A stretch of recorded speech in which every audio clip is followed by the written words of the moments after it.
తప్ప భవిష్యత్తులో ఆంధ్రప్రదేశ్లో కళ్యాణం ఏ పాత్ర పోషిస్తుందో విజయ్ కూడా అదే పాత్ర పోషించాల్సి వస్తుంది అనేది మెజారిటీ 95% జర్నలిస్టులు కానీ పాలిటీషియన్స్ కానీ అంచనా వేశారు.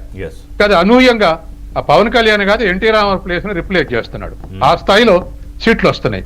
కాబట్టి వాళ్ళు ఉన్నటువంటి పరిస్థితుల్లో ఎవరిని ఆప్ చేసుకుంటే గవర్నమెంట్ లోకి తనకు సర్వైవల్ ఉంటుంది, తనకు లాంగివిటీ ఉంటుంది అని చెప్పేసి తనే నిర్ణయం తీసుకున్నటువంటి అవకాశం ఉంది. రెండు ఫ్రంట్లు ఉన్నటువంటి వాళ్ళు వాళ్ళ ప్రయోజనాల కోసం వాళ్ళు ఆలోచిస్తే విజయ్ కూడా తన లాంగివిటీ ఉండాలనేటువంటిది తనే ఆలోచిస్తాడు. కాబట్టి ఆ తర్వాత వచ్చే సీట్ల సంఖ్యను కూడా పట్టి కూడా నిర్ణయాలు తీసుకుంటారు. కాబట్టి కంప్లీట్ గా లెక్కింపు అయితే కానీ రామారావు దగ్గర నుంచి ఎంజీఆర్, జయలలిత, సరే చిరంజీవి వచ్చారు, పవన్ కళ్యాణ్ ప్రయత్నం చేశారు, ఇవాళ ఆయన డిప్యూటీ సీఎం గా ఉన్నారు. ఇప్పుడు విజయ్ మీద అనేకమైన కామెంట్స్ చేశారు. కానీ వాళ్ళ పిక్చర్ చూస్తే విజయ్ కింగ్ మేకర్ అవుతాడు దగ్గర కాదు, కింగే అవుతున్నాడా అని దాదాపుగా మనకి ఇప్పుడు ఆ నెంబర్స్ని బట్టి మాట్లాడుకోవాల్సిన పరిస్థితి వస్తుంది. సో ఏంటి తమిళనాడులో ఏమి జరిగే అవకాశం ఉందని మీ అంచనా? సరే మళ్ళీ కూడా అంటున్నా, ఇప్పుడు టోటల్ గిట్ట మనం లెక్కేస్తే ఉన్నాయి మొత్తం గిట్ట విజయ్కి వస్తే జస్ట్ మ్యాజిక్ ఫిగర్కి దాటేటటువంటి అవకాశం ఉంది. Then he'll come to 121. అంతే కదా, 20 ఉన్నాయనంటే 121 అంటే ఒక రెండు సీట్లు ఎక్కువకి వస్తాడు, 3 సీట్లు ఎక్కువకి వస్తాడు. అదే గిట్ట జరుగుతున్నాయేమో పంచాయతీ లేదు. అది జరగకుండా 2, 3 సీట్లు తక్కువ వచ్చి నిజంగానే ఇండిపెండెంట్ లో ఎవరైనా గిట్ట 2, 3 ఉంటే వాళ్ళకి ఎట్లాంటి గిప్పులు ఉండవు. కాబట్టి కూటమిలో ఎవరు పోటీ చేశారు అనే దాని మీద కీలకంగా ఉంటుంది. అంటే కాదు, ఇండిపెండెంట్ అసలు ఏ పార్టీతో సంబంధం లేకుండా చిన్న చిన్న పార్టీలు వాళ్ళే ఓనర్లు అయి పోటీ చేసేటోళ్ళు ఉంటారు కదా, అట్లా గిట్ట ఎవరైనా గెలిచిన వాళ్ళు అనుకోండి. లేకపోతే ఈ కోయలేషన్ లో ఉంటున్నటువంటిది డిఎంకే కోయలేషన్ లో ఉంటున్నటువంటి ఏఐడిఎంకే కోయలేషన్ లో ఉంటున్నటువంటి పార్టీలు ఉంటాయి. దాంట్లో ఒక 5-6 సీట్లు వచ్చిన వాళ్ళు ఉంటారు. దాని ఎన్ నెంబర్ ఆఫ్ పర్మిటేషన్ కాంబినేషన్స్ ఎట్లుంటాయంటే ఏదైనా జరగవచ్చు. ఇప్పుడు డిఎంకేలో కూటమిలో ఉన్న వాళ్ళు దీంట్లో ఉండాలనేం లేదు, లేకపోతే ఏఐడిఎంకేలో ఉంటున్నటువంటి వాళ్ళు దాంతో కంటిన్యూ కావాలనేం లేదు. సో ఇవన్నీ కాకపోతే రేపొద్దున బీజేపీ మాకు ఏఐడిఎంకే తోటి సంబంధమే లేదు, మేము పోయి బీజేపీ తోటి కలిసిపోతామని వాళ్ళే ఫస్ట్ కూడా అనొచ్చు. So a chances, a possibilities అనేది జరుగుతుంది. సో ఇక్కడ ఏం జరిగి ఉండొచ్చు? ఒకటి SC ST youth votes main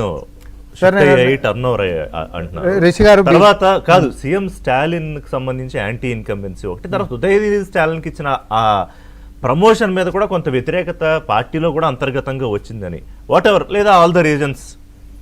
sir Kurnool సావుకి కారణాలు అనేకమని, ఓడిపోయినప్పుడు ఎవరైనా మస్తు కారణాలు చెప్పుకుంటారు, గెలిస్తే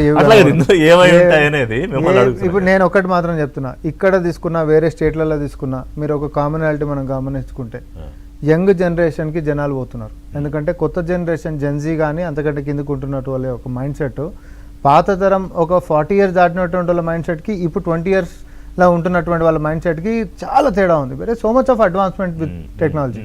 అప్పుడు వాళ్ళ 100% because they are the majority voting patterns అంతా అక్కడికేంచే కదా.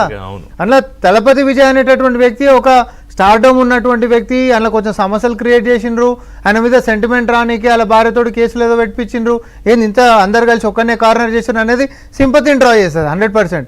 And more over he's a youngster ఉంటున్నటువంటి కేసు కూడా అతనికి అడ్వాంటేజ్ 100% అయింది. నేను అదే అంటున్నాను. నేను ఇప్పుడు వాళ్ళతో కేసులు ఎట్టిపోయడము, కుటుంబం సంబంధాలు, రకరకాల ప్రయత్నాలు సార్ ఎన్ని రకాలుగా చేసినా ఏం చేసినా ఈ రోజు ప్రపంచము ఒక వ్యక్తి పట్ల ఆరోపణలు చేస్తున్నారు అని అంటే వీడు గతంలో ఆరోపణలు పడ్డాడు కాబట్టి వీడిని అసలు మనం బహిష్కరించాలి ప్యాటర్న్ లేదు.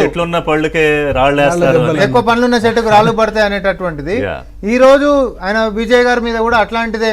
జనాలు అక్కడ ఉండేటటువంటి కొత్త జనరేషన్స్ కానీ, లేకపోతే యాంటీ ఇన్కంబెన్సీ ఉంటున్నటువంటి వాళ్ళు కానీ, ఏఐడిఎంకేలో ఉంటున్నటువంటి అనిశ్చితి వాళ్ళు కానీ, లేకపోతే ఏఐడిఎంకే బీజేపీ తోటి కలిసిపోతుంది అనేది సైద్ధాంతికంగా నచ్చినటువంటి వాళ్ళు అందరికీ ఒకటే విండో కనిపించింది. ఏఐడిఎంకే ప్లస్ టీవీకే కలిసి అధికారంలోకి వచ్చే ఛాన్సెస్ ఎంతవరకు ఉన్నాయి? నేనైతే లేదంట.